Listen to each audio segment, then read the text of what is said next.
ਅਜਨਾਲਾ ਦੇ ਵਿੱਚ ਇਹ ਸਭ ਕੁਝ ਵਾਪਰਦਾ ਹੈ। ਜਿੱਦਾਂ ਹੀ ਸੂਬੇ ਦੇ ਮੁੱਖ ਮੰਤਰੀ ਨੂੰ ਇਸ ਬਾਬਤ ਸਵਾਲ ਪੁੱਛਿਆ ਜਾਂਦਾ ਹੈ ਜਾਂ ਫਿਰ ਕੈਬਨਿਟ ਮਿਨਿਸਟਰ ਉਹਨਾਂ ਦੇ ਥੱਲੇ ਜਿਹੜੇ ਕੰਮ ਕਰਦੇ ਨੇ ਉਹਨਾਂ ਤੋਂ ਇਹ ਸਵਾਲ ਜਦੋਂ ਪੁੱਛਿਆ ਜਾਂਦਾ ਤਾਂ ਸਿੱਧਾ ਕਹਿ ਦਿੰਦੇ ਨੇ ਕਿ ਅਮਨ ਕਾਨੂੰਨ ਦੀ ਸਥਿਤੀ ਬਿਲਕੁਲ ਬਰਕਰਾਰ ਹੈ। ਬਈ ਇੰਨਾ ਕੁਝ ਹੋਣ ਦੇ ਬਾਵਜੂਦ ਸਾਰੇ ਲੋਕਾਂ ਨੂੰ ਦਿਖਦਾ ਪਿਆ ਹੈ ਕਿ ਕੀ ਸੂਬੇ ਦੇ ਹਾਲਾਤ ਹੋ ਗਏ ਨੇ ਤੇ ਵਿਰੋਧੀਆਂ ਦੇ ਵੱਲੋਂ ਘੇਰਿਆ ਵੀ ਜਾ ਰਿਹਾ। ਚਲੋ ਇਹ ਤਾਂ ਇੱਕ ਸਿਆਸਤ ਹੈ, ਵਿਰੋਧੀਆਂ ਦੇ ਵੱਲੋਂ ਕਿਸੇ ਵੀ ਮਾਮਲੇ ਨੂੰ ਲੈ ਕੇ ਘੇਰਿਆ ਜਾਂਦਾ ਰਹਿੰਦਾ ਹੈ, ਪਰ ਸਵਾਲ ਇੱਥੇ ਵੱਡਾ ਹੀ ਹੋ ਜਾਂਦਾ ਵੀ ਇੰਨਾ ਸਭ ਕੁਝ ਹੋਣ ਦੇ ਬਾਵਜੂਦ ਕਿੱਦਾਂ ਉਹ ਇਹ ਸਟੇਟਮੈਂਟ ਦੇ ਸਕਦੇ ਨੇ ਕਿ ਸਭ ਕੁਝ ਇੱਕਦਮ ਕੰਟਰੋਲ ਦੇ ਵਿੱਚ ਹੈ।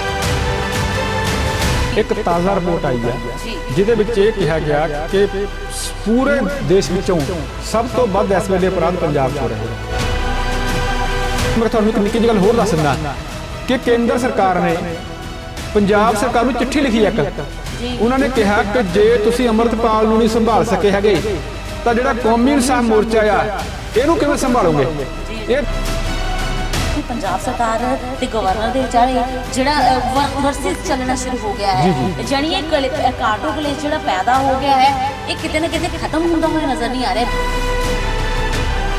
ਦੋਨੇ ਜਿਹੜੇ ਆ ਭਗਵੰਤ ਮਾਨ ਤੇ ਰਾਜਪਾਲ ਦੋਨੇ ਜਿਹੜੇ ਆ ਆਪਾਂ ਕਹਿ ਲਈਏ ਕਿ ਜ਼ਾਬਤੇ ਵਿੱਚ ਨਹੀਂ ਰਹਿ ਰਹੇ, ਦੋਨੇ ਆਪਣੀ ਹੱਦਾਂ ਜਿਹੜੀਆਂ ਕ੍ਰੋਸ ਕਰ ਰਹੇ ਆ। ਜਿਵੇਂ ਆਪਾਂ ਇਹ ਕਹਿ ਲਈਏ ਕਿ ਰਾਜਪਾਲ ਨੂੰ ਸਰਕਾਰ ਦੇ ਕੰਮਾਂ 'ਚ ਦਖਲਅੰਦਾਜ਼ੀ ਕਰਨ ਦਾ ਹੱਕ ਨਹੀਂ ਹੈਗਾ, ਉਵੇਂ ਭਗਵੰਤ ਮਾਨ ਜਿਹੜੀ ਬੋਲੀ ਬੋਲਦੇ ਆ ਉਹਨਾਂ ਨੂੰ ਵੀ ਬੋਲਣ ਜਿਹੜੀ ਬੋਲਣੀ ਨਾ ਤਾਂ ਸ਼ੋਭਾ ਦਿੰਦੀ ਹੈ ਨਾ ਉਹਦਾ ਅਧਿਕਾਰ ਚਾਹੁੰਦੀ ਹੈ। ਇਹ ਸਕਾਈ ਨਿਊਜ਼ ਪੰਜਾਬ ਦੇਖ ਰਹੇ ਸਾਰੇ ਦਰਸ਼ਕਾਂ ਦਾ ਨਿੱਘਾ ਸਵਾਗਤ ਤੇ ਮੈਂ ਹਾਂ ਮਮਤਾ ਤੁਹਾਡੇ ਨਾਲ।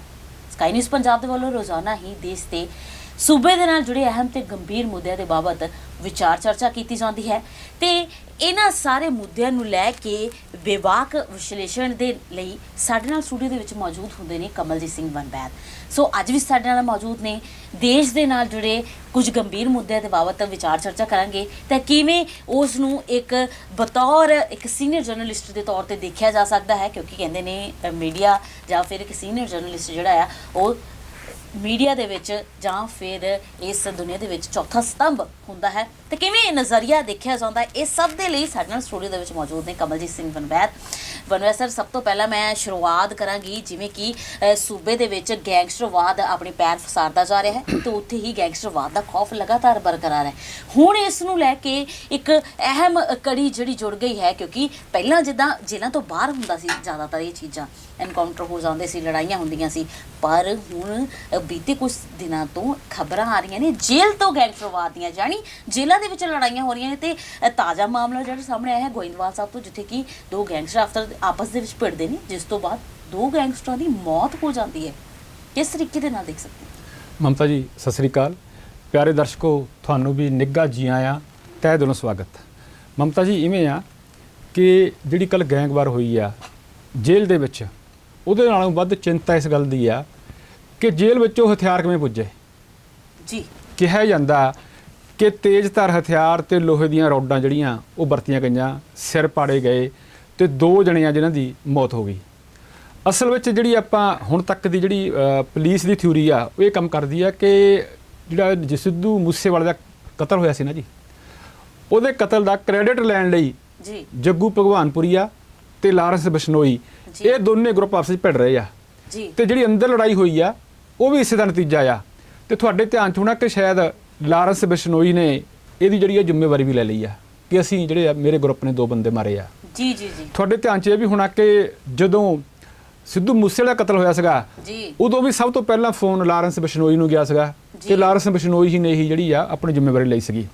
ਸੋ ਅਗਲੀ ਗੱਲ ਇਹ ਕਿ ਚਿੰਤਾ ਜਿਹੜੀ ਸਰਕਾਰ ਲਈ ਕਈ ਸਮੇਂ ਤੋਂ ਚੱਲੀ ਆ ਰਹੀ ਆ ਕਿ ਜੇਲ੍ਹ 'ਚ ਨਸ਼ੇ ਸਪਲਾਈ ਕਿਵੇਂ ਹੁੰਦੇ ਆ, ਹਥਿਆਰ ਕਿਵੇਂ ਜਾਂਦੇ ਆ, ਮੋਬਾਈਲ ਕਿਵੇਂ ਜਾਂਦੇ ਆ, ਪਰ ਸਰਕਾਰਾਂ ਕੁਝ ਵੀ ਨਹੀਂ ਕਰ ਸਕੀਆਂ। ਮਮਤਾ ਜੀ ਮੈਂ ਬੜੈਲ ਜੇਲ੍ਹ ਜਿਹੜੀ ਚੰਡੀਗੜ੍ਹ ਦੀ ਆ ਉਹਦੇ ਵਿੱਚ ਕੋਈ 12-13 ਸਾਲ ਲਗਾਤਾਰ ਜਾਂਦਾ ਰਿਹਾ।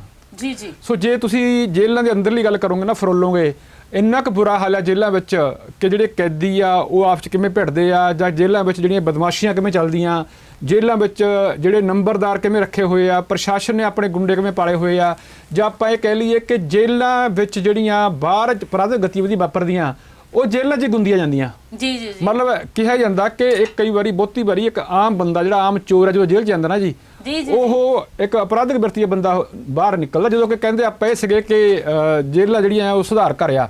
ਸੋ ਕੱਲ੍ਹ ਵਾਲੀ ਜਿਹੜੀ ਘਟਨਾ ਹੈ ਨਾ ਜੀ, ਉਹ 'ਚ 20 ਮਿੰਟ ਲਗਾਤਾਰ ਲੜਾਈ ਹੁੰਦੀ ਰਹੀ ਸੋ ਕੀ 20 ਮਿੰਟ ਪ੍ਰਸ਼ਾਸਨ ਜਿਹੜਾ ਉੱਥੇ ਪੂਰਾ ਸੀਗਾ ਉਹ ਫੇਲ ਹੋ ਗਿਆ ਬੇहद ਵੱਡੇ ਸਵਾਲ ਖੜੇ ਹੁੰਦੇ ਨੇ ਜੀ। ਫਿਰ ਜਿਹੜੀ ਆਪਾਂ ਅਗਲੀ ਗੱਲ ਇਹ ਕਹੀਏ ਕਿ ਦੋਨੇ ਬੰਦੇ ਦੋਨੇ ਗਰੁੱਪ ਜਿਹੜੇ ਲੜੇ ਆ ਉਹ ਪਿਛਲੇ 5 ਮਹੀਨਿਆਂ ਤੋਂ ਇੱਕੋ ਬੈਰਕ 'ਚ ਰਹਿ ਰਹੇ ਆ ਜੀ, ਹੈਨਾ। ਪਰ ਹੁਣ ਇੱਥੇ ਗੱਲ ਦੇਖਣ ਵਾਲੀ ਇਹ ਆ ਕਿ ਜੇਲ੍ਹਾਂ ਵਿੱਚ ਲਗਾਤਾਰ ਗੈਂਗਵਾਰ ਹੋ ਰਹੀ ਆ ਜੀ। ਪਹਿਲਾਂ ਤਾਂ ਇਹ ਸੀਗਾ ਕਿ ਬਾਹਰ ਗੈਂਗਵਾਰ ਹੁੰਦੀ ਸੀਗੀ, ਇੱਕ ਤੁਹਾਡੇ ਧਿਆਨ 'ਚ ਹੋਣਾ ਕਿ ਗਾਣਾ ਆਇਆ ਸੀਗਾ ਪੰਜਾਬ ਤਾਂ ਤੇਰਾ ਗੈਂਗਲੈਂਡ ਬਣਿਆ, ਹਨਾ।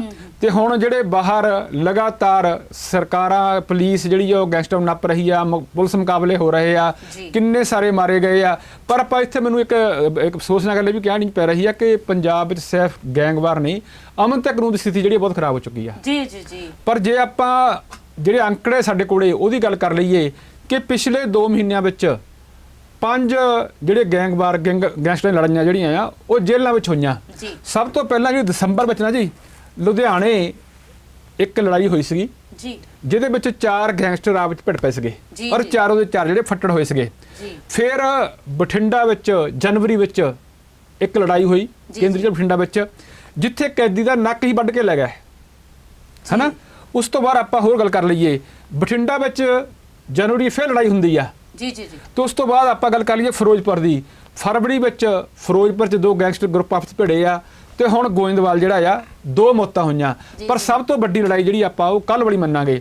ਫਿਰ ਹੁਣ ਜਿਹੜੀ ਸਰਕਾਰਾਂ ਆ ਭਗਵੰਤ ਮਾਨ ਨੂੰ ਦੂਜੇ ਪਾਸੇ ਬਿਆਨ ਦਿੰਦੇ ਆ ਕਿ ਮੈਂ ਤਾਂ ਜਿਹੜੀ ਆ ਕੋਈ ਸਾਰੇ ਹਾਲਾਤ ਸੰਭਾਲੇ ਹੋਏ ਆ, ਪੰਜਾਬ 'ਚ ਮਗਰ ਦੀ ਸਥਿਤੀ ਮਾੜੀ ਚਿੰਤਾ ਕੋਈ ਨਹੀਂ ਹੈਗੀ।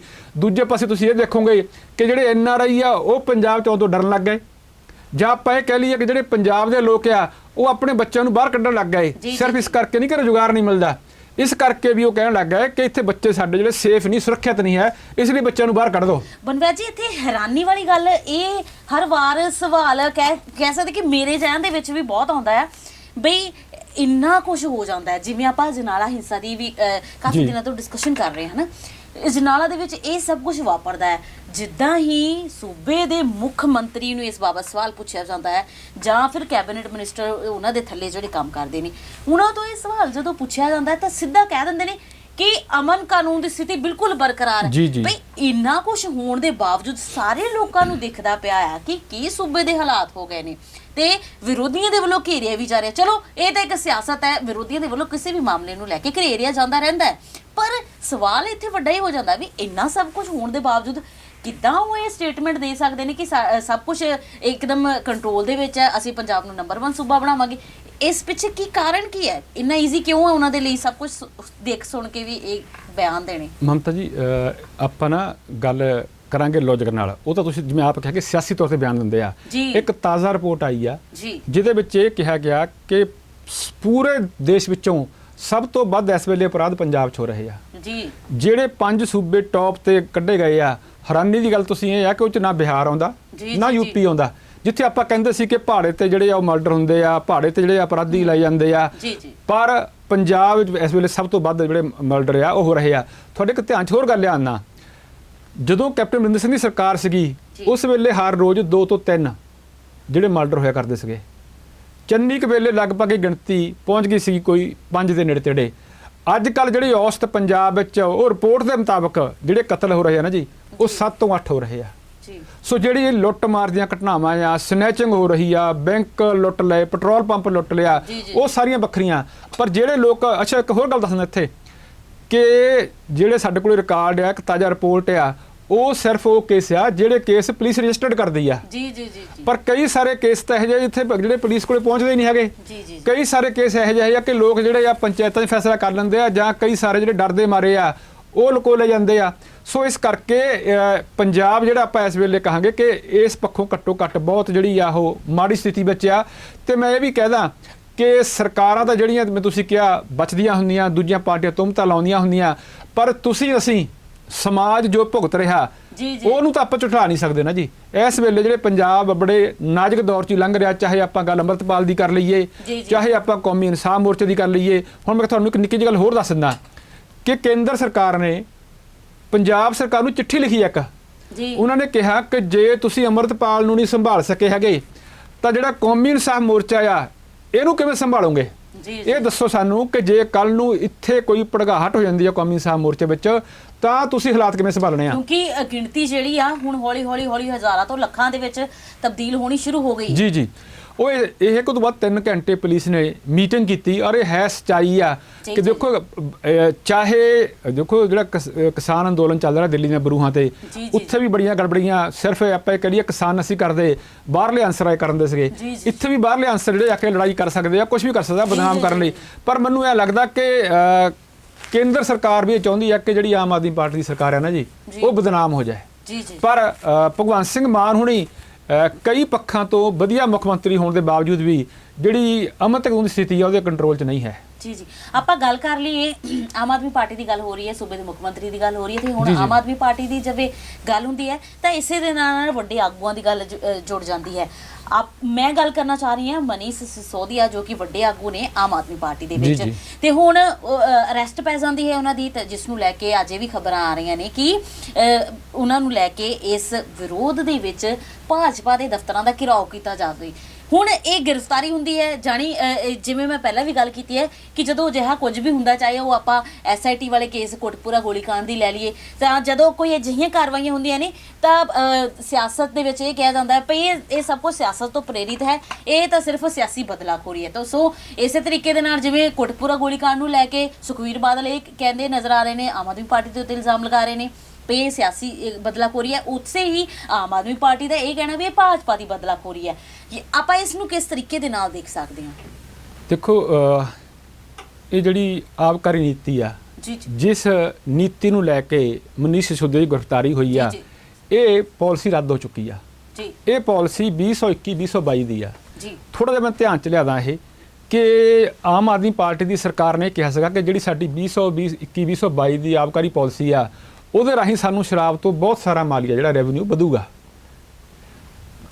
ਦਿੱਲੀ ਦੀ ਸਰਕਾਰ ਨੇ ਇਹ ਕੀਤਾ ਸੀ ਕਿ ਜਿਸ ਕੰਪਨੀ ਨੂੰ ਠੇਕਾ ਦਿੱਤਾ ਸੀਗਾ ਉਹਦਾ ਜਿਹੜਾ ਮਾਰਜਨ ਆ ਉਹ ਵੀ 6 ਤੋਂ ਵਧਾ ਕੇ 11% ਕਰਤਾ ਸੀਗਾ। ਪਰ ਪੂਰੇ ਸਾਲ ਬਾਅਦ ਅੰਕ ਜਿਹੜੇ ਦੇਖੇ ਗਏ ਆ ਉਹ ਇਹ ਕਿ ਪੰਜਾਬ ਜਿਹੜੀ ਦਿੱਲੀ ਦੀ ਸਰਕਾਰ ਆ ਉਹਨੂੰ ਮਾਲੀਆ ਘੱਟ ਮਿਲਿਆ। ਮਤਲਬ ਤੁਸੀਂ ਕਲੇਮ ਕਰਦੇ ਸੀ ਜ਼ਿਆਦਾ ਦਾ, ਮਾਰਜਨ ਤੁਸੀਂ ਜ਼ਿਆਦਾ ਵਧਾ ਦਿੱਤਾ, ਤੁਹਾਨੂੰ ਮਾਲੀਆ ਫਿਰ ਵੀ ਘੱਟ ਮਿਲਿਆ। ਇਹ ਜਿਹੜਾ ਆ ਵੱਡਾ ਕਾਰਨ ਇਹ ਆ। ਅਗਲੀ ਗੱਲ ਇਹ ਦੱਸਦਾ ਕਿ ਕਿਹਾ ਜਾਂਦਾ ਕਿ ਜਿਹੜਾ ਮਨੀਸ਼ ਸਿਸੋਦੀਆ ਆ, ਜੋ ਇਲਜ਼ਾਮ ਆ ਕਿ ਉਹਨਾਂ ਨੇ ਇਸ ਸਾਰੇ ਵਿੱਚ ਜਿਹੜਾ ਆ ਇੱਕ ਜਿਹੜਾ ਆਪਾਂ ਕਹੇ ਸ਼ੱਕੀ ਰੋਲ ਨਿਭਾਇਆ। ਹੁਣ ਜਿਹੜਾ ਉਹਨਾਂ ਨੂੰ ਪਿਛਲੇ ਮੈਂ ਦੱਸਦਾ ਕਿ ਇਹ 2022 ਵਿੱਚ ਉਹਨਾਂ ਦੇ ਖਿਲਾਫ ਪਰਚਾ ਦਰਜ ਕੀਤਾ ਗਿਆ ਸੀਗਾ। ਸਿਰਫ ਮਨੀਸ਼ ਸਿਸੋਦੀਆ ਦੇ ਖਿਲਾਫ ਹੀ ਨਹੀਂ, 15 ਬੰਦੇ ਹੋਰਾਂ ਦੇ ਖਿਲਾਫ ਵੀ, 15 ਵਿੱਚੋਂ 9 ਜਿਹੜੇ ਆ ਆਲਰੇਡੀ ਜੇਲ੍ਹ ਵਿੱਚ ਆ।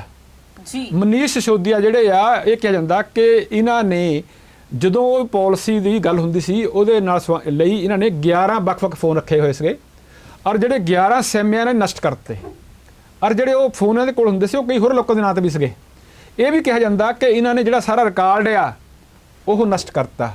ਸੋ ਇਹ ਸਾਰਾ ਜਿਹੜਾ ਆ ਉਹਨਾਂ ਨੂੰ ਜਿਹੜਾ 120B 477 ਧਾਰਾ ਦੇ ਤਹਿਤ ਜਿਹੜਾ ਗ੍ਰਿਫਤਾਰ ਕੀਤਾ ਗਿਆ, ਉਹਦੇ ਵਿੱਚ ਜਿਹੜਾ ਇਹੀ ਕੁਝ ਬੋਲਦਾ।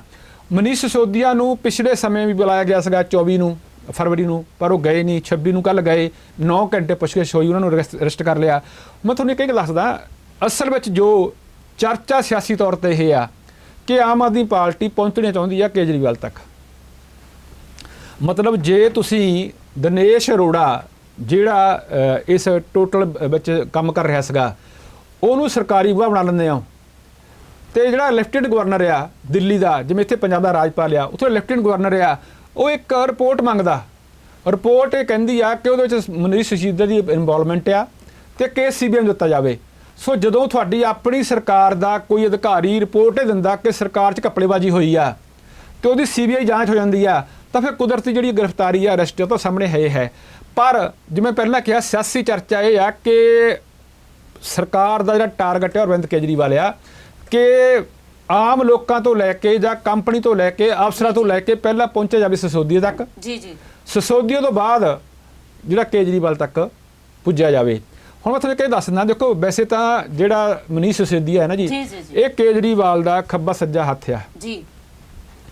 ਇਸ ਬੰਦੇ ਕੋਲੇ 33 ਵਿੱਚੋਂ 18 ਮਹਿਕਮੇ ਆ, ਮਤਲਬ 18 ਵਿਭਾਗਾਂ ਦਾ ਇਹ ਮੰਤਰੀ ਆ, ਜਿਹਦੇ ਵਿੱਚ ਵਿੱਤ ਮੰਤਰਾਲਾ ਬੜਾ ਅਹਿਮ ਆ, ਜਿਹਦੇ ਵਿੱਚ ਜਿਹੜੇ ਹੋਰ ਸਿੱਖਿਆ ਆ ਉਹ ਬੜਾ ਅਹਿਮ ਆ।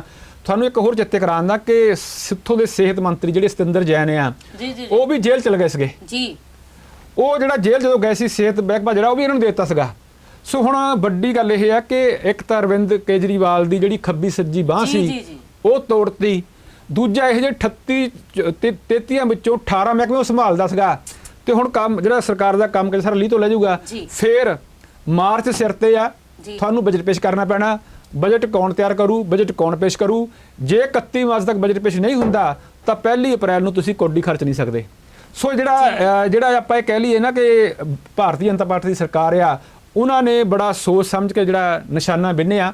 ਪਹਿਲਾਂ ਉਹਨਾਂ ਦੀ ਕੋਸ਼ਿਸ਼ ਇਹ ਸੀ ਕਿ ਜਦੋਂ ਇਲੈਕਸ਼ਨਾਂ ਸੀਗੀਆਂ ਹਿਮਾਚਲ ਤੇ ਗੁਜਰਾਤ ਦੀਆਂ, ਉਸ ਵੇਲੇ ਇਹ ਬੰਬ ਗੇਰਿਆ ਜਾਵੇ ਤੇ ਉਸ ਵੇਲੇ ਬੰਬ ਇਸ ਕਰਕੇ ਰਹਿ ਗਿਆ ਕਿਉਂਕਿ ਸਰਕਾਰ ਨੂੰ ਜਾਂ ਸਿਆਸਤਦਾਨ ਨੂੰ ਪਤਾ ਲੱਗ ਗਿਆ ਸੀਗਾ ਕਿ ਹਿਮਾਚਲ 'ਚ ਤਾਂ ਪੈਰ ਲੱਗੇ ਨਹੀਂ ਗਏ ਤੇ ਗੱਲ ਗੁਜਰਾਤ 'ਚ ਵੀ ਨਹੀਂ ਬਣਨ ਵਾਲੀ। ਹੁਣ ਜੇ ਮਨੀਸ਼ ਸਿਸੋਦੀਆ 2024 ਦੀਆਂ ਚੋਣਾਂ ਤੋਂ ਪਹਿਲਾਂ ਨਹੀਂ 24 ਵੱਲ ਨਹੀਂ ਆਉਂਦੇ, ਪਹਿਲੀ ਗੱਲ ਤਾਂ ਉਦੋਂ ਤੱਕ ਕੋਸ਼ਿਸ਼ ਇਹ ਹੋਊਗੀ ਕਿ ਅਰਵਿੰਦ ਕੇਜਰੀਵਾਲ ਵੀ ਫੰਡ ਦਿੱਤਾ ਜਾਵੇ। ਪਰ ਅਦਰਵਾਈਜ਼ ਫਿਰ ਭਾਜਪਾ ਕਹਿੰਦੇ ਨੇ ਵੀ ਦੂਰ ਅੰਦੇਸ਼ੀ ਦੇ ਲਈ ਜ਼ਿਆਦਾ ਜਾਣੀ ਜਾਂਦੀ ਹੈ ਕਿ ਬਹੁਤ ਦੂਰ ਦੀ ਜਿਹੜੀ ਰਣਨੀਤੀ ਉਹ ਤਿਆਰ ਕਰਕੇ ਰੱਖਦੇ ਨੇ, ਅੱਜ ਜਾਂ ਕੱਲ ਦੇ ਲਈ ਨਹੀਂ ਬਲਕਿ ਹੋਰ ਲੰਬੇ ਸਮੇਂ ਦੇ ਲਈ ਸੋਚ ਕੇ ਇੱਕ ਲੰਬੀ ਟੈਕਨੋਲੋਜੀ ਦੇ ਨਾਲ ਚੱਲਦੇ ਨੇ। ਸੋ ਬਿਲਕੁਲ ਜਿਹੜਾ 2024 ਦੀ ਇਲੈਕਸ਼ਨ ਹੈ ਨਾ ਜੀ, ਉਹ ਤੇ ਅਰਵਿੰਦ ਜਿਹੜਾ ਇਹ ਕਹਿੰਦਾ ਸੀ ਅਰਵਿੰਦ ਕੇਜਰੀਵਾਲ ਕਿ ਅਸੀਂ ਬਾਹਰ ਕਰ ਦਾਂਗੇ ਬੀਜੇਪੀ ਨੂੰ, ਉਹ ਜਿਹੜਾ ਨਾ ਜੀ ਇਹੀ ਸੱਟ ਗਰਮ ਲੋਹੇ ਤੇ ਮਾਰੀ ਆ ਉਹਨਾਂ ਨੇ ਕਿ ਹੁਣ ਜਿਹੜਾ ਅਰਵਿੰਦ ਕੇਜਰੀਵਾਲ ਆ ਉਹ ਕਾਫੀ ਇਸ ਵੇਲੇ ਡਗਮਗਾਉਣ ਲੱਗ ਗਿਆ। ਜੀ ਉੱਥੇ ਆਪਾਂ ਗੱਲ ਕਰ ਲਈ, ਆਪਾਂ ਸਰਕਾਰਾਂ ਦੀ ਗੱਲ ਕਰ ਰਹੇ ਹਾਂ ਤੇ ਜ਼ਿਆਦਾਤਰ ਸਾਡਾ ਧਿਆਨ ਜਿਹੜਾ ਪੰਜਾਬ ਦੇ ਉੱਤੇ ਰਹਿੰਦਾ ਹੈ। ਪੰਜਾਬ ਸਰਕਾਰ ਦੀ ਆਪਾਂ ਗੱਲ ਕਰ ਲਈ ਵੀ ਪੰਜਾਬ ਸਰਕਾਰ ਤੇ ਗਵਰਨਰ ਦੇ ਵਿਚਾਲੇ ਜਿਹੜਾ ਵਰਸਿਸ ਚੱਲਣਾ ਸ਼ੁਰੂ ਹੋ ਗਿਆ ਹੈ, ਜਾਨੀ ਇਹ ਕਾਟੋ ਕਲੇਸ਼ ਜਿਹੜਾ ਪੈਦਾ ਹੋ ਗਿਆ ਹੈ, ਇਹ ਕਿਤੇ ਨਾ ਕਿਤੇ ਖਤਮ ਹੁੰਦਾ ਹੋਇਆ ਨਜ਼ਰ ਨਹੀਂ ਆ ਰਿਹਾ। ਬੀਤੇ ਕੁਝ ਮਹੀਨਿਆਂ ਤੋਂ ਸ਼ੁਰੂ ਹੋਇਆ ਸੀ, ਹਜੇ ਵੀ ਲਗਾਤਾਰ ਵਧ ਰਿਹਾ ਹੈ ਬਲਕਿ ਘਟ ਨਹੀਂ ਰਿਹਾ। ਤਾਂ ਹੁਣ ਤਾਂ ਸਥਿਤੀ ਇੱਥੋਂ ਤੱਕ ਆ ਗਈ ਹੈ ਕਿ ਪੰਜਾਬ ਸਰਕਾਰ ਦੇ ਵੱਲੋਂ ਗਵਰਨਰ ਦੇ ਖਿਲਾਫ ਸੁਪਰੀਮ ਕੋਰਟ ਦੇ ਵਿੱਚ ਜਿਹੜੀ ਹੈ ਉਹ ਪਹੁੰਚ ਜਾਂਦੀ ਹੈ ਤੇ ਉੱਥੇ ਉਹਨਾਂ ਦੇ ਵੱਲੋਂ ਪਹੁੰਚ ਕਰਕੇ ਸਵਾਲ ਖੜੇ ਕੀਤੇ ਜਾਂਦੇ ਨੇ ਕਿ ਗਵਰਨਰ ਦੇ ਵੱਲੋਂ ਅਜਿਹਾ ਸਭ ਕੁਝ ਕੀਤਾ ਜਾ ਰਿਹਾ। ਕਿਸ ਤਰੀਕੇ ਦੇ ਨਾਲ ਦੇਖ ਸਕਦੇ ਹਾਂ? ਦੇਖੋ ਮਮਤਾ ਜੀ, ਇਹ ਪਹਿਲੀ ਵਾਰ ਨਹੀਂ ਹੈ ਜੀ ਜਦੋਂ ਕਿਸੇ ਸਟੇਟ ਦੇ ਮੁੱਖ ਮੰਤਰੀ ਨੇ ਸੁਪਰੀਮ ਕੋਰਟ ਦਾ ਦਰਵਾਜ਼ਾ ਜਿਹੜਾ ਉਹ ਰਾਜਪਾਲ ਦੇ ਖਿਲਾਫ ਖੜਕਾਇਆ ਹੋਵੇ। ਜੀ ਇਸ ਤੋਂ ਪਹਿਲਾਂ 20 ਕੇਸ ਗਏ ਆ ਔਰ ਸੁਪਰੀਮ ਕੋਰਟ ਨੇ ਕਿਹਾ ਕਿ ਜਿਹੜੇ ਰਾਜਪਾਲ ਆ ਉਹ ਸਰਕਾਰ ਦੇ ਕੰਮ 'ਚ ਦਖਲਅੰਦਾਜ਼ੀ ਨਾ ਕਰਨ। ਇਹ ਥੋੜ੍ਹਾ ਮੈਂ ਹੋਰ ਧਿਆਨ 'ਚ ਲਿਆਉਂਦਾ ਕਿ ਪੱਛਮੀ ਬੰਗਾਲ ਦੀ ਮੁੱਖ ਮੰਤਰੀ ਜਿਹੜੀ ਆ ਉਹਨੇ ਤਾਂ ਸਰਕਾਰ ਨੂੰ ਇਹੀ ਲਿਖਤਾ ਸੀ ਕਿ ਆਪਣਾ ਰਾਜਪਾਲ ਵਾਪਸ ਬੁਲਾ ਲਓ, ਸਾਨੂੰ ਲੋੜ ਨਹੀਂ ਹੈ ਇਹਦੀ। ਹੁਣ ਆਪਾਂ ਪੰਜਾਬ ਦੀ ਗੱਲ ਕਰ ਲਈਏ, ਇਹ ਕੋਈ ਬਖੇੜਾ ਨਵਾਂ ਸ਼ੁਰੂ ਨਹੀਂ ਹੋਇਆ, ਇਹ ਬਖੇੜਾ ਮਹੀਨੇ ਤੋਂ ਚੱਲਦਾ ਰਿਹਾ। ਪਰ ਮੈਂ ਇੱਕ ਜੋ ਸਿੱਟੇ ਦੀ ਗੱਲ ਕਰਦਾ ਉਹ ਇਹ ਕਿ ਦੋਨੇ ਜਿਹੜੇ ਆ ਭਗਵੰਤ ਮਾਨ ਤੇ ਰਾਜਪਾਲ ਦੋਨੇ ਜਿਹੜੇ ਆ ਆਪਾਂ ਇਹ ਕਹਿ ਲਈਏ ਕਿ ਜ਼ਾਬਤੇ ਵਿੱਚ ਨਹੀਂ ਰਹਿ ਰਹੇ, ਦੋਨੇ ਹੀ ਆਪਣੀ ਹੱਦਾਂ ਜਿਹੜੀਆਂ ਕ੍ਰੋਸ ਕਰ ਰਹੇ ਆ। ਜਿਵੇਂ ਆਪਾਂ ਇਹ ਕਹਿ ਲਈਏ ਕਿ ਰਾਜਪਾਲ ਨੂੰ ਸਰਕਾਰ ਦੇ ਕੰਮਾਂ 'ਚ ਦਖਲਅੰਦਾਜ਼ੀ ਕਰਨ ਦਾ ਹੱਕ ਨਹੀਂ ਹੈਗਾ, ਉਵੇਂ ਭਗਵੰਤ ਮਾਨ ਜਿਹੜੀ ਬੋਲੀ ਬੋਲਦੇ ਆ ਉਹਨਾਂ ਨੂੰ ਵੀ ਜਿਹੜੀ ਬੋਲਣੀ ਹੈ ਨਾ ਤਾਂ ਸ਼ੋਭਾ ਦਿੰਦੀ ਹੈ ਨਾ ਉਹਨਾਂ ਦੇ ਅਧਿਕਾਰ 'ਚ ਆਉਂਦੀ ਹੈ। ਇਹ ਮੰਨ ਲਓ ਤੁਸੀਂ ਇਹ ਜੇ ਮੁੱਖ ਮੰਤਰੀ ਵੀ ਸਰਕਾਰ ਨੂੰ ਇਹ ਕਹੋ ਕਿ ਤੁਸੀਂ ਪਹਿਲਾਂ ਇਹ ਦੱਸ, ਇਹ ਤੋਂ ਪਹਿਲਾਂ ਮੈਨੂੰ ਪੁੱਛਣ ਦੀ ਥਾਂ ਕਿ ਤੂੰ ਜਿਹੜੇ ਸਿੰਗਾਪੁਰ ਪ੍ਰਿੰਸੀਪਲ ਭੇਜੇ ਉਹਨਾਂ ਦੀ ਚੋਣ ਕਿਵੇਂ ਕੀਤੀ ਸੀਗੀ, ਉਦੋਂ ਪਹਿਲਾਂ ਮੈਨੂੰ ਇਹ ਦੱਸ ਵੀ ਤੇਰੀ ਨਿਯੁਕਤੀ ਕਿਵੇਂ ਆਈ ਸੀ। ਮਤਲਬ ਭਗਵੰਤ ਮਾਨ ਪੁੱਛਣ ਵਾਲਾ ਕੌਣ ਹੁੰਦਾ ਇਹ ਗੱਲ ਕਿ ਗਵਰਨਰ ਦੀ ਨਿਯੁਕਤੀ ਜਿਹੜੀ ਆ ਉਹ ਕਿਵੇਂ ਹੁੰਦੀ ਆ। ਆਪਾਂ ਮੈਂ ਅੱਜ ਸਟੱਡੀ ਕਰਦਾ ਹਟਿਆ ਹੁਣੇ ਹੀ ਉਹ 'ਚ ਇਹ ਕਿਹਾ ਕਿ ਕੋਈ ਵੀ ਵਿਅਕਤੀ ਜਿਹੜਾ 35 ਸਾਲ ਤੋਂ ਉੱਪਰ ਆ, ਜਿਹੜਾ ਕਿਸੇ ਪੋਲੀਟੀਕਲ ਪੋਸਟ ਤੇ ਨਹੀਂ ਹੈਗਾ, ਜਿਹੜਾ ਕਿਸੇ ਲਾਭ ਦੇ ਅਹੁਦੇ ਤੇ ਨਹੀਂ ਬੈਠਾ ਹੈਗਾ, ਹੀ can be appointed A governor. ਪਰ ਜਦੋਂ ਗਵਰਨਰ ਨੇ ਇਹ ਚਿੱਠੀ ਲਿਖੀ ਸੀਗੀ ਭਗਵੰਤ ਮਾਨ ਨੂੰ, ਉਦੋਂ ਜਵਾਬ ਵਜੋਂ ਜੇ ਭਗਵੰਤ ਮਾਨ ਨੂੰ ਇਹ ਕਹਿ ਦਿੰਦੇ ਕਿ ਗਵਰਨਰ ਸਾਹਿਬ ਤੁਸੀਂ ਮੈਨੂੰ ਇਹ ਦੱਸੋ ਕਿ ਤੁਸੀਂ ਕਿਸ ਜਿਹੜਾ ਸੰਵਿਧਾਨ ਦੀ ਧਾਰਾ ਆ ਉਹਦੇ ਤਹਿਤ ਮੈਨੂੰ ਸਵਾਲ ਕਰ ਰਹੇ ਹੋ, ਫਿਰ ਗਵਰਨਰ ਨੂੰ ਚੁੱਪ ਕਰਨਾ ਪੈ ਜਾਂਦਾ। ਜਾਣੀ ਉਹਦਾ ਵੀ ਕਹਿ ਦਿੰਦੇ ਨੇ ਵੀ ਕੋਈ ਚੀਜ਼ ਤੁਸੀਂ ਪੁੱਛਣੀ ਹੈ ਜਾਂ ਕੋਈ ਚੀਜ਼ ਦੱਸਣੀ ਹੈ, ਉਹਦਾ ਇੱਕ ਢੰਗ ਹੁੰਦਾ ਹੈ, ਜੋ ਢੰਗ ਸਹੀ ਤਰੀਕੇ ਦੇ ਨਾਲ ਅਪਣਾਇਆ ਜਾਵੇ, ਚਾਹੇ ਉਹ ਗਵਰਨਰ ਕਹਿ ਲਈਏ, ਚਾਹੇ ਉਹ ਪੰਜਾਬ ਸਰਕਾਰ ਜਾਂ ਮਾਨ ਸਰਕਾਰ ਕਹਿ ਲਈਏ, ਜੇ ਉਹ ਕਿਸੇ ਢੰਗ ਦੇ ਨਾਲ ਕੀਤੀਆਂ ਜਾਣ ਤਾਂ ਸ਼ਾਇਦ ਬਾਹਰ ਇੰਨਾ ਰੌਲਾ ਨਾ ਪਵੇ ਜੋ ਆਪਸ ਦੇ ਵਿੱਚ, ਕਿਉਂਕਿ ਕਈ ਤਰ੍ਹਾਂ ਦੇ ਅਜਿਹੇ ਬਿਆਨ ਵੀ ਸਾਹਮਣੇ ਆ ਰਹੇ ਨੇ ਬਈ ਜਿਹੜਾ ਆ ਇਹਨਾਂ ਦੋਹਾਂ ਨੂੰ ਆਪਸ 'ਚ ਬੈਠ ਕੇ ਅੰਦਰ ਗੱਲ ਸੁਲਝਾ ਲੈਣੀ ਚਾਹੀਦੀ ਹੈ, ਨਾ ਕਿ ਇਸ ਤਰੀਕੇ ਦੇ ਨਾਲ ਰੌਲਾ ਪਾ ਕੇ। ਜੀ ਅੰਦਰ ਗੱਲ ਬੈਠ ਕੇ ਤਾਂ ਸੁਲਝਣ ਵਾਲੀ ਇਹ ਨਹੀਂ ਹੈਗੀ ਜੀ, ਕਿਉਂਕਿ ਜਿਹੜੀ ਲੜਾਈ ਉਹ ਸਿਆਸੀ ਆ। ਇੱਕ ਗੱਲ ਤਾਂ ਇਹ, ਦੂਜੀ ਗੱਲ ਇਹ ਕਿ ਕਈ ਵਾਰ ਆਪਸ 'ਚ ਉਲਝੇ ਆ, ਇਹ ਕਈ ਵਾਰ ਬਗਲਗੀਰ ਵੀ ਹੋਏ ਆ। ਹੁਣ ਵੀ ਇਹ ਜਿਹੜੇ ਭਗਵੰਤ ਮਾਨ ਹੁਣੀ ਆ ਉਹ ਰਾਜਪਾਲ ਦੇ ਇੱਕ ਪਰਿਵਾਰਕ ਸਮਾਗਮ ਵਿੱਚ ਸ਼ਾਮਲ ਹੋਣ ਜਾ ਰਹੇ ਆ ਦਿੱਲੀ। ਉਸ ਤੋਂ ਪਹਿਲਾਂ ਵੀ ਜਦੋਂ ਉਹਨਾਂ ਨੇ ਕੀਤਾ ਸੀਗਾ 15 ਅਗਸਤ ਨੂੰ ਆਜ਼ਾਦੀ ਦਿਵਸ ਤੇ ਦਿੱਤਾ ਸੀਗਾ, ਆਫਟਰ ਨੂੰ ਤਾਂ ਹਾਈ ਟੀ ਦਿੱਤੀ ਸੀਗੀ, ਉਦੋਂ ਭਗਵੰਤ ਮਾਨ ਨੂੰ ਪਹੁੰਚੇ ਸੀਗੇ। ਕਈ ਥਾਂ ਭਗਵੰਤ ਮਾਨ ਕੋਸ਼ਿਸ਼ ਕਰਦਾ ਕਿ ਠਿੱਬੀ ਲਾਤੀ ਜਾਵੇ। ਇੱਕ ਸਮਾਂ ਉਹ ਵੀ ਸੀਗਾ ਜਦੋਂ ਭਗਵੰਤ ਮਾਨ ਤੇ ਰਾਜਪਾਲ ਜਿਹੜੇ ਆ ਉਹ ਇੱਕੋ ਹੈਲੀਕਾਪਟਰ 'ਚ ਬੈਠ ਕੇ ਗਏ ਸੀਗੇ। ਸੋ ਇੱਕ ਗੱਲ ਹੋਰ ਜਿਹੜੀ ਮੈਂ ਸਪਸ਼ਟ ਤੁਹਾਨੂੰ ਵੀ ਕਰਦਾ ਤੇ ਦਰਸ਼ਕਾਂ ਨੂੰ ਵੀ, ਕਿ ਜੇ ਰਾਜਪਾਲ ਪ੍ਰਵਾਨਗੀ ਨਹੀਂ ਵੀ ਦਿੰਦੇ ਤਦ ਵੀ ਪੰਜਾਬ ਸਰਕਾਰ ਸੈਸ਼ਨ ਬੁਲਾ ਸਕਦੀ ਆ। ਵੱਧ ਤੋਂ ਵੱਧ ਕੀ ਹੋਊਗਾ ਕਿ ਗਵਰਨਰ ਬੜਾ ਭਾਸ਼ਣ ਦੇਣ ਨਹੀਂ ਆਉਣਗੇ, ਸਿਰਫ ਇੰਨਾ ਹੀ ਆ। ਪਰ ਟੋਟਲੀ ਤੌਰ ਤੇ ਜਿਹੜੇ ਗਵਰਨਰ ਸਾਹਿਬ ਆ ਉਹ ਵੀ ਸਰਕਾਰ ਦੇ ਕੰਮਾਂ 'ਚ ਵਧੇਰੇ ਲੱਤਾਂ ਅੜਾ ਰਹੇ ਆ, ਤੇ ਜਿਹੜਾ ਉਹਨਾਂ ਦਾ ਤਰੀਕਾ ਆ ਉਹ ਵੀ ਠੀਕ ਨਹੀਂ ਹੈ। ਤੇ ਭਗਵੰਤ ਮਾਨ ਹੁਣੀ ਵੀ ਜੋ ਜਵਾਬ ਦੇ ਰਹੇ ਆ ਉਹ ਵੀ ਇੱਕ ਗੈਰ ਤਜਰਬੇਕਾਰ ਮੁੱਖ ਮੰਤਰੀ ਵਾਲਾ ਆ।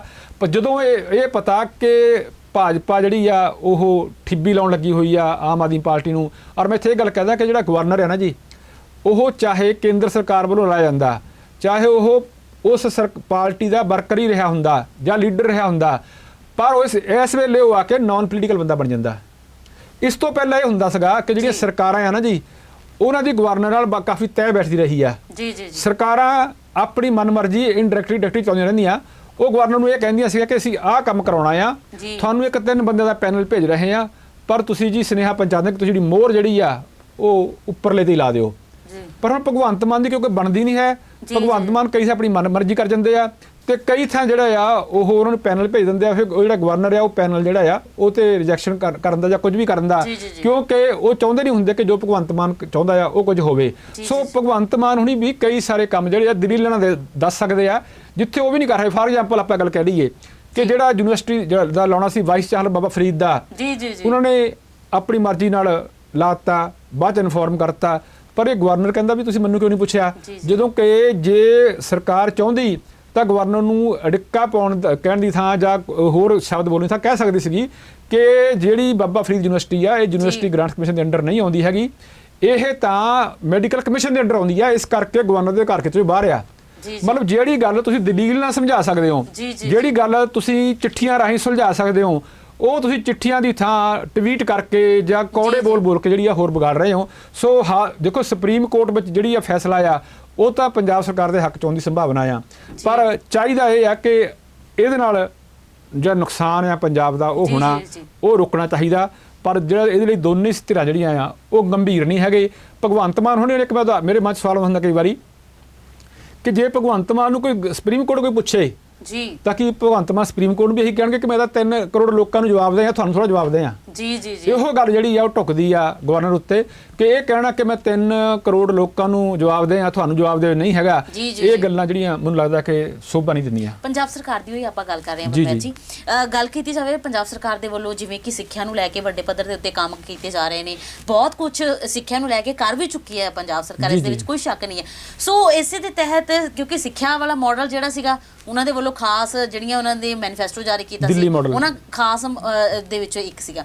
ਹੁਣ ਆਪਾਂ ਗੱਲ ਕਰ ਲਈਏ school of eminence the. School of eminence ਨੂੰ ਲੈ ਕੇ ਜਿੱਥੇ ਕਿ ਪਹਿਲਾਂ ਗੱਲਾਂ ਹੋ ਰਹੀਆਂ ਸੀ, ਹੁਣ ਪੂਰੀ ਤਰ੍ਹਾਂ ਉਹ ਪ੍ਰੋਸੈਸ ਜਿਹੜਾ ਅਪਲਾਈ ਕਰਨ ਜਾ ਰਹੀ ਹੈ ਪੰਜਾਬ ਸਰਕਾਰ, ਤਾਂ ਉੱਥੇ ਸਕੂਲ ਆਫ ਐਮੀਨੈਂਸ ਜਿਹੜੀ ਖੋਲ ਰਹੀ ਹੈ ਸਰਕਾਰ, ਉਹਦੇ ਵਿੱਚ 9ਵੀਂ ਤੋਂ ਲੈ ਕੇ 12ਵੀਂ ਤੱਕ ਦੇ ਬੱਚਿਆਂ ਦੀ ਗੱਲ ਜਿਹੜੀ ਆਖੀ ਜਾ ਰਹੀ।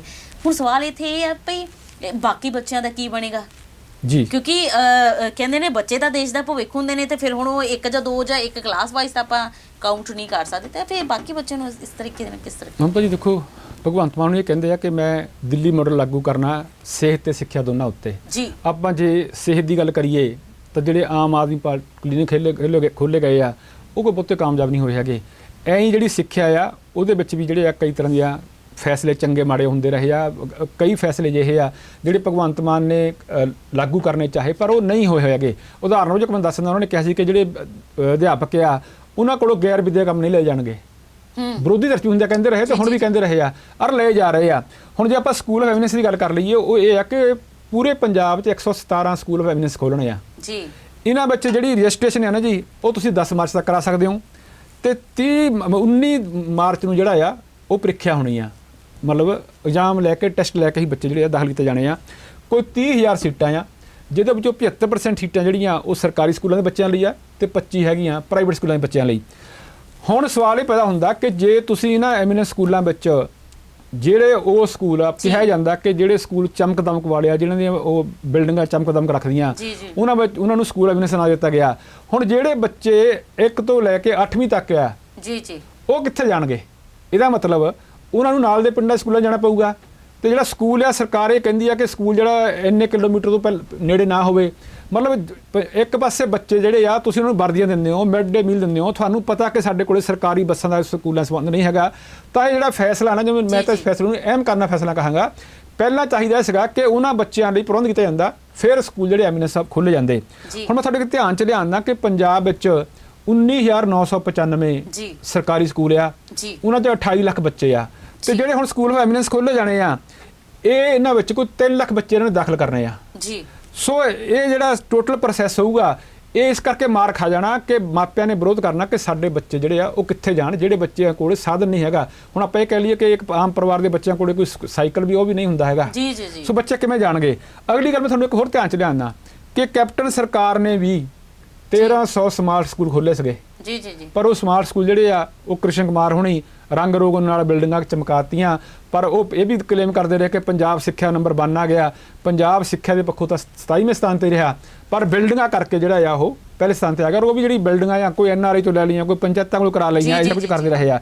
ਤੇ ਤੋਂ ਬਾਅਦ ਬਾਦਲ ਸਰਕਾਰ ਨੇ ਮੈਰੀਟੋਰੀਅਸ ਸਕੂਲ ਖੋਲ੍ਹੇ ਸੀਗੇ। ਉਹ ਮੈਰੀਟੋਰੀਅਸ ਸਕੂਲ ਜਿਨ੍ਹਾਂ ਵਿੱਚ ਕਹਿੰਦੇ ਸੀ ਕਿ 80% ਤੋਂ ਵੱਧ ਵਾਲੇ ਬੱਚੇ ਲਏ ਜਾਣੇ ਆ, ਉਹਨਾਂ ਨੂੰ ਸਾਰਾ ਕੁਝ ਫ੍ਰੀ ਦਿੱਤਾ ਜਾਣਾ। ਹੁਣ ਉਹ ਜਿਹੜੇ ਤਾਂ ਕੈਪਟਨ ਦੇ ਸਮਾਰਟ ਸਕੂਲ ਗਏ ਉਹ ਵੀ ਬੇਕਾਰ ਹੋ ਗਏ, ਜਿਹੜੇ ਬਾਦਲ ਦੇ ਮੈਰੀਟੋਰੀਅਸ ਸਕੂਲ ਸੀਗੇ ਉਹ ਵੀ ਬੇਕਾਰ ਹੋ ਗਏ। ਤੇ ਸਰਕਾਰ ਤੁਰ ਪਈ ਸਕੂਲ ਆਫ ਐਮੀਨੈਂਸ ਵੱਲ ਨੂੰ। ਮੈਂ ਕਈ ਵਾਰ ਸੋਚਦਾ ਹੁੰਦਾ ਕਿ ਭਗਵੰਤ ਮਾਨ ਨੂੰ ਕਹਿੰਦੇ ਸੀ 21 ਫਰਵਰੀ ਤੱਕ ਸਾਰੇ ਸਕੂਲ ਜਿਹੜੇ ਆ ਬੋਰਡ ਆ ਪੰਜਾਬੀ 'ਚ ਲਿਖ ਦਿਓ, ਮੈਂ ਪੰਜਾਬੀ ਲਈ ਕਰਦਾ।